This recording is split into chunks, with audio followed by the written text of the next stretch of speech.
চট্টগ্রাম কলেজে ছাত্রদল ও শিবিরের সংঘর্ষের ঘটনায় মামলা হয়নি এখনো। দুই দলের সংঘর্ষে ছাত্রদলের 5 কর্মী আহত হয়েছেন। এদের মধ্যে 3 জন চট্টগ্রাম মেডিকেল কলেজ হাসপাতালে চিকিৎসাধীন। বৃহস্পতিবার দুপুরে কলেজ ক্যাম্পাসে হয় এই সংঘর্ষ।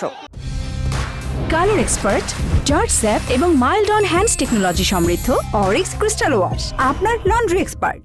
আহতদের অভিযোগ, শিবিরের নেতা পরিচয়ে কলেজের সমাজ বিজ্ঞান বিভাগের 4র্থ বর্ষের শিক্ষার্থী আশরাফ উদ্দিনকে ছাত্রদলের কর্মী সন্দেহে মারধর করে কয়েকজন।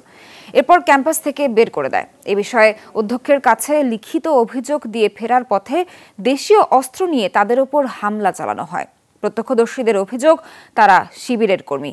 তবে অভিযোগের বিষয়ে জানার জন্য যোগাযোগ করেও শিবিরের দায়িত্বশীল কারও বক্তব্য পাওয়া যায়নি। মারার সময় বলছে যে ছাত্রদল ক্যাম্পাসে জায়গা হবে না, এখানে শুধু একক নেতৃত্ব থাকবে, সেটা হচ্ছে শিবির। শিবির ছাড়া আর কোনো ছাত্রদলের কোনো এখানে অবস্থান, কোনো সংগঠনের এখানে অবস্থান দেওয়া হবে না। আমরা যখন কলেজ ক্যাম্পাস থেকে মেইন গেট দিয়ে বেরিয়ে আসতেছি, সাথে সাথে আমাদের উপর এই দর মার ছাত্রদলকে মার, এরকম বলে আমাদের উপর রাস্তায় ফিরে বেদরম ফিরেছে। তারা আমার পায়ের রক কাটার চেষ্টা করছে, আপনারা দেখতে পাচ্ছেন। আমি শিওর না, আমার মনে হচ্ছে ওরা যে পূর্বে চিরাচরিত তাদের ঐতিহ্য রক কাটা, ওইটাই তারা অ্যাপ্লাই করতে চাইছে।